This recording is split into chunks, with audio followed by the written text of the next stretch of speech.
Recall from the second order ODEs that Abel's formula is the formula for the Wonskian. In this case, if y1, y2 and so on up to yn are solution of the standard second order ODE, namely nth derivative of y plus p1x y n minus 1 plus so on up to pnx y equal to 0, then the Wonskian of y1, y2 and so on up to yn evaluated at x is equal to y. Wonskian of y1, y2 and so on up to yn evaluated at x naught times e raised to minus integral from x naught to x p1 t dt. So recall from the proof that we have seen for second order ODE that we show for the Abel's formula that derivative of Wonskian is equal to minus p1x times the Wonskian. This will give the exponential type formula. So for proving this statement, what we do for the second order case is we write the determinant of the 2 cross 2 matrix with entries y1, y2, y1 prime, y2 prime. The derivative of this determinant is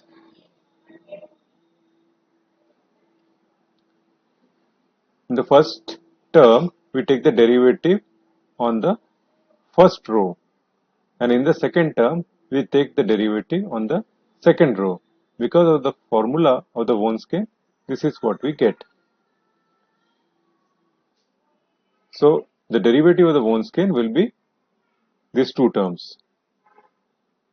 Now the first term, we see that the first row is same as the second row, so the evaluation of this determinant is 0. So only the second term remains. The second term is y1, y2 in the first row, y1 double prime, y2 double prime in the second row, and its determinant. Now we substitute yi double prime is equal to minus p1x yi prime minus p2x yi. This is from the second order ODE. So you substitute this thing for this yi double prime and this one also we substitute. So on substituting, this will get replaced by this term, and then again we can break this determinant into two determinants.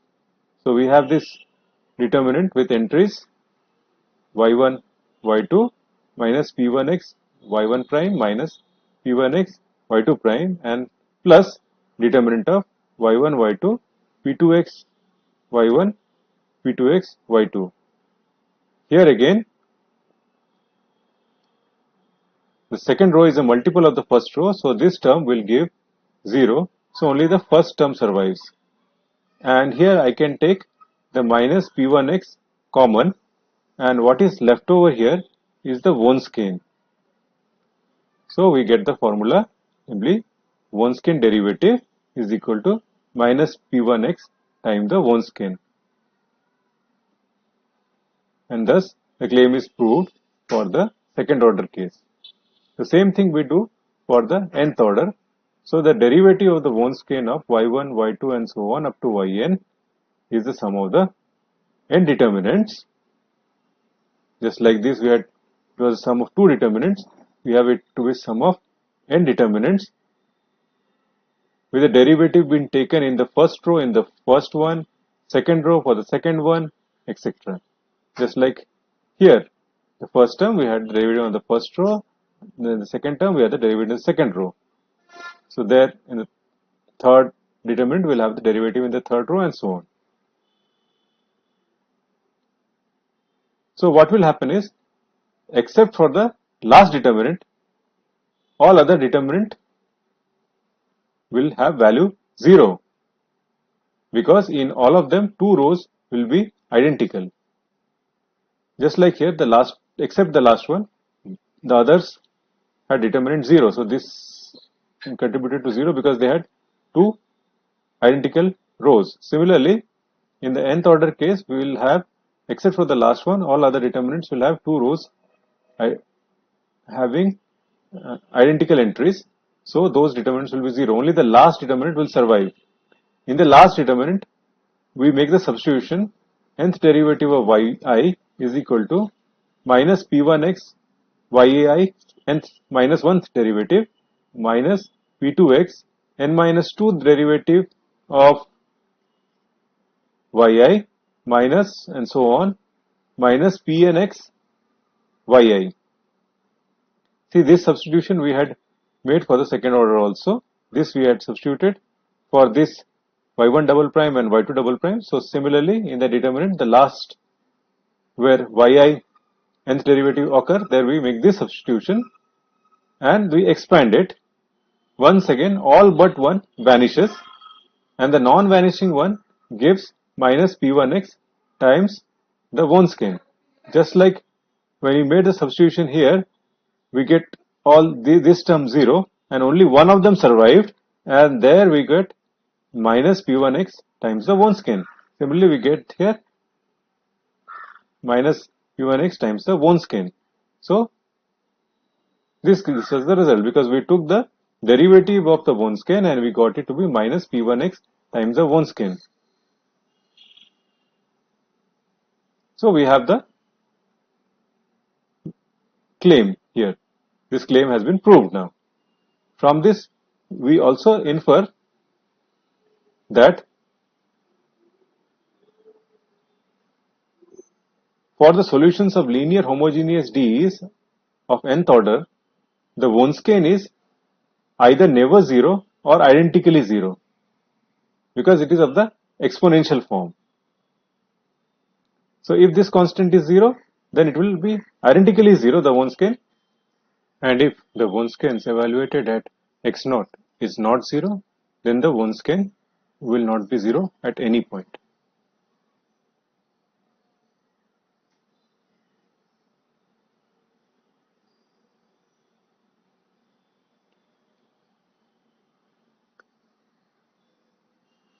Next slide is about basis of solution and general solution. If P1, P2 and so on up to Pn are continuous on an open interval I, then the nth order linear differential equation in standard form, nth derivative of y plus P1x n minus 1th derivative of y plus and so on up to plus Pnx y is equal to 0 has a basis of solution, namely y1, y2 and so on up to yn on I. So whenever the coefficients are continuous, this nth order linear differential equation has a basis of solution. Y is equal to c1y1 plus c2y2 up to cn is a general solution of the differential equation. The linear combination of the basis of solution gives the general solution. Every solution y of the differential equation is of the form that solution can be written as a linear combination of the elements of the basis. You can prove this result similar to what we have done for second order linear ODEs.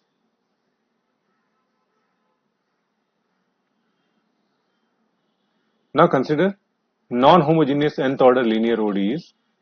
Consider the non-homogeneous differential equation in standard form, nth derivative of y plus p1x n minus 1th derivative of y plus and so on plus pnx y is equal to rx, where p1x, p2x and so on up to pnx comma rx are continuous function on an interval I. We consider this non-homogeneous differential equation. Let yp be a particular solution of this non-homogeneous equation, and y1x, y2x and so on up toynx be a basis of solution of the associated homogeneous equation, homogeneous differential equation.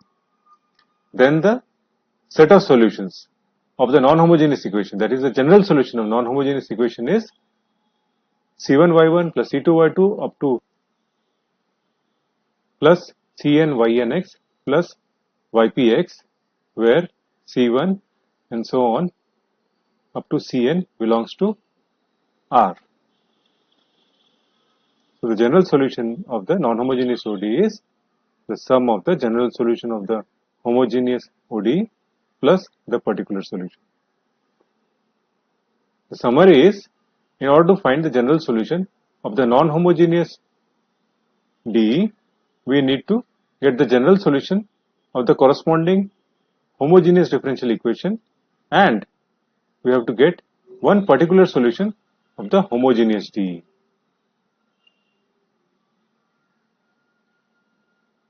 So first we consider the class of homogeneous differential equations which has constant coefficients.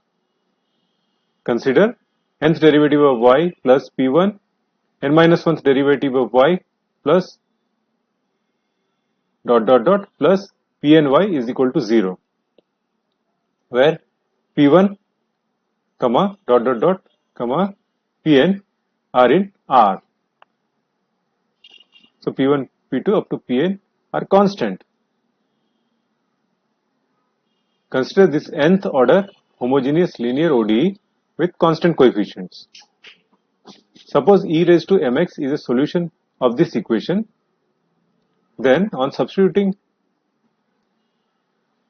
e raised to mx in place of y in this equation, we have nth derivative of e raised to mx. So that will be m raised to n e raised to mx, then n minus 1 derivative of e raised to mx. So that will be m raised to n minus 1 e raised to mx and so on. So we have m raised to n e raised to mx plus p1 m raised to n minus 1 e raised to mx plus and so on plus pn e raised to mx is equal to 0. E raised to mx is not equal to 0, so we can cancel that. So we are left out with m raised to n plus p1 m raised to n minus 1 plus so on plus pn is equal to 0. This is called the characteristic equation or the auxiliary equation of the homogeneous ODE with constant coefficient. This is similar to the second order ODEs.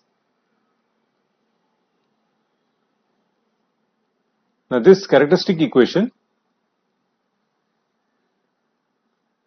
if we take the left hand side, it is a polynomial of degree n, and any polynomial of degree n has n zeros, say m1, m2 up to mn,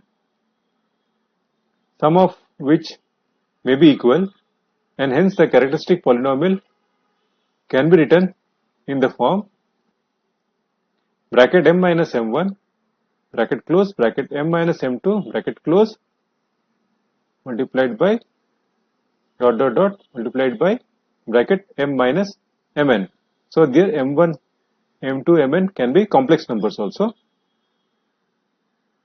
So depending on the nature of these zeros, real, unequal, real and equal, complex or whatever, we write down the general solution of the homogeneous differential equation in the similar way as we did for second order equation.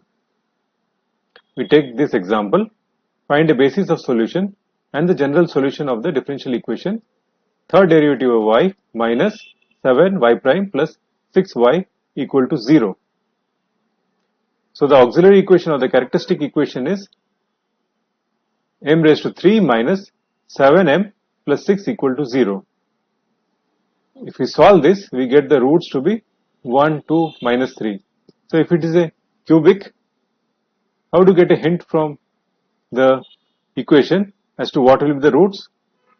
Quadratic we can know to solve. For cubic, In this case, you just add up the coefficient and that is 0. So that tells us that 1 is the root. So once you take out the factor m minus 1 from this, it becomes a quadratic, and the quadratic you can solve and get the other two roots. Also, you try to factorize 6 and hope that the solutions or the roots of these equations are all real. Then you can try with various combinations like 1, 2, 3 or 1, 2, minus 3 or so on, and you may end up getting the factorization. So some such tricks you can apply to factorize this. So since the roots are 1, 2, minus 3, hence the basis of solution is e raised to x, e raised to 2x, e raised to minus 3x, because that is how it works for second order. Here we had claimed that e raised to mx is a solution of this equation, and we found the value of m to be this 3.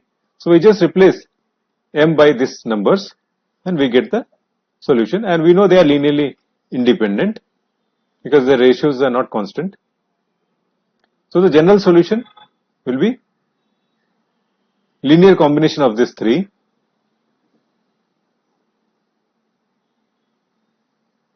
So C1 ex plus C2 e raised to 2x plus C3 e raised to minus 3x, where C1, C2 and C3 are real numbers. Here we take up the second example. Find the general solution of the DE. Ly is equal to bracket d cube minus d square minus 8d plus 12 bracket close y is equal to 0. Here capital D stands for d by dx.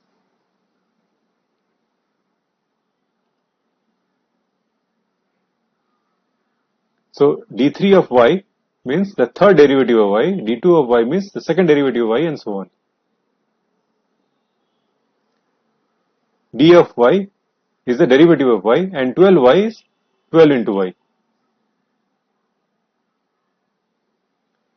So we can find the auxiliary equation of this, that will be m cube minus m square minus 8m plus 12 equal to 0.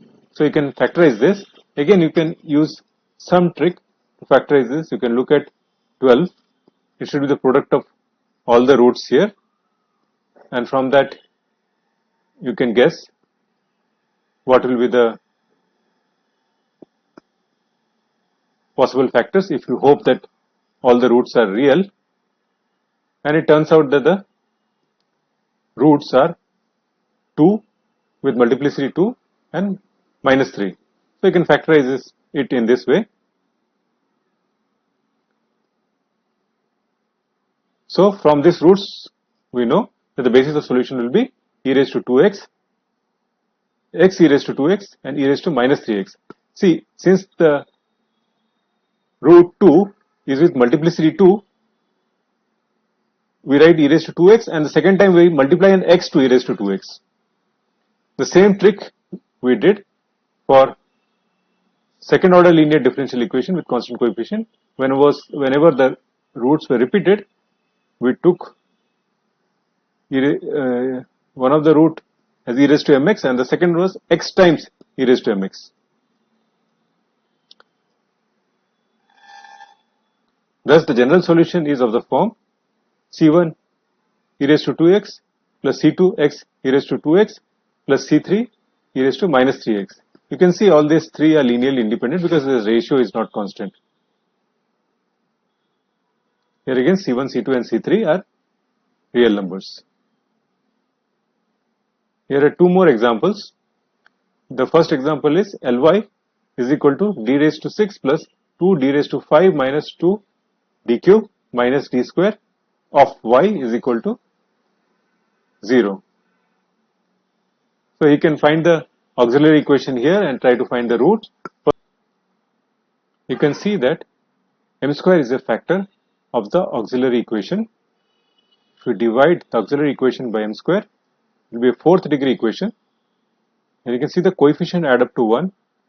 So 1 will be a root.